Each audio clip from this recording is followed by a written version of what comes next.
ఏపీలో గత 5 ఏళ్లుగా అమ్మఒడి పేరుతో పాఠశాలకు వెళ్లే పేద విద్యార్థుల తల్లులకు నగదు అందిస్తుంది. దారిద్ర్య రేఖకు దిగువన ఉన్న ప్రతి ఒక్కరికి ఈ పథకాన్ని అమలు చేస్తున్నారు. ప్రభుత్వ, ప్రైవేట్ పాఠశాలల్లో చదివే విద్యార్థులైనా ఇంట్లో ఒకరికి ఈ పథకం ద్వారా ఏటా 15,000 రూపాయలు చెల్లించేవారు.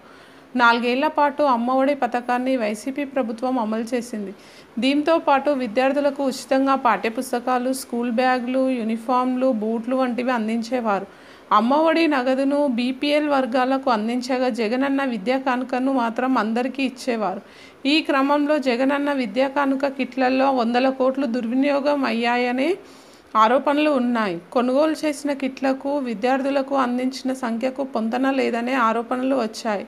అసెంబ్లీ ఎన్నికలకు ముందు ఏపీలో ఎన్నికల హామీల్లో భాగంగా టీడీపీ సూపర్ 6 పథకాలను ప్రకటించింది. అందులో భాగంగా ప్రతి ఇంట్లో బడికి వెళ్లే పిల్లలు ఎందరూ ఉన్నా 1 నుంచి ఇంటర్ వరకు ప్రతి ఒక్కరికి 15,000 రూపాయలు చెల్లిస్తామని హామీ ఇచ్చారు. ఈ నేపథ్యంలో ప్రభుత్వం జారీ చేసిన జీవో నెంబర్ 29పై సందేహాలు తలెత్తాయి. ఆధారంగా అసలైన లబ్ధిదారులను గుర్తించేందుకు జీవోను జారీ చేసినట్టు ప్రభుత్వ వర్గాలు చెబుతున్నాయి. ఇకపై ప్రభుత్వం అందించే నగదు బదిలీ లబ్ధితో పాటు స్టూడెంట్ కిట్స్ కూడా ఆధార్ కార్డు ఆధారంగా అందిస్తారు.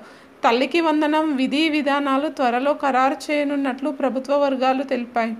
టీడీపీ ప్రభుత్వం ఎన్నికల హామీల్లో ప్రతిష్టాత్మకంగా ఇచ్చిన హామీల్లో తల్లికి వందనం ఉందని, దానిపై దుష్ప్రచారం జరుగుతోందని టీడీపీ నేతలు ప్రభుత్వ ఉత్తర్వుల్లో చిల్డ్రన్ అని స్పష్టంగా పేర్కొన్న తల్లికి వందనం పథకాన్ని ఒక్కరికే అమలు చేస్తారంటూ ప్రచారం చేస్తున్నారని, తల్లికి వందనం విధి విధానాలు ఖరారు చేయలేదని స్పష్టం చేశారు.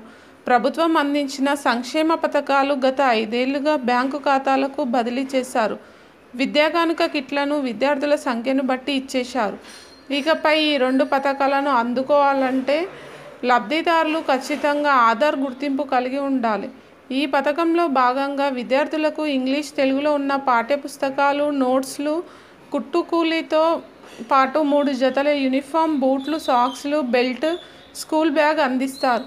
ఆక్స్ఫర్డ్ డిక్షనరీ కూడా విద్యార్థులకు అందిస్తారు. పాఠశాలల్లో విద్యార్థుల డ్రాప్ అవుట్స్ సంఖ్య తగ్గకుండా ఉండేందుకు ఈ పథకాలను ప్రతిష్టాత్మకంగా అమలు చేయనున్నట్టు ప్రభుత్వ ఉత్తర్వుల్లో పేర్కొన్నారు.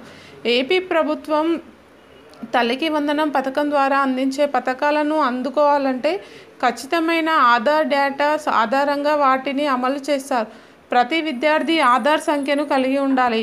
ఇప్పటి వరకు ఆధార్ నమోదు చేసుకోని వారు తప్పనిసరిగా ఆధార్ నమోదు చేసుకోవాల్సి ఉంటుంది. ఆధార్ కార్డుకు మొబైల్ అనుసంధానించాల్సి ఉంటుంది.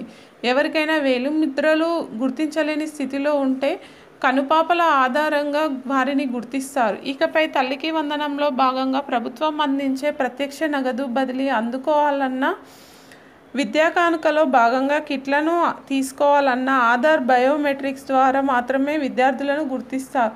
ఇందుకు అనుగుణంగా ఆధార్, బయోమెట్రిక్స్, ఇతర వివరాలను అప్డేట్ చేసుకోవాలని ఉత్తర్వుల్లో పేర్కొన్నారు. ఏపీలో అమలు చేసే సంక్షేమ పథకాలను ఆధార్ ధృవీకరణ, గుర్తింపు, ఆధార్ ద్వారా జరిగే చెల్లింపుల నియంత్రణ, ఆధార్ గుర్తింపు చట్టం 2016కు అనుగుణంగా తల్లికి వందనం పథకాన్ని అమలు చేస్తామని ప్రభుత్వ ఉత్తర్వుల్లో పేర్కొన్నారు.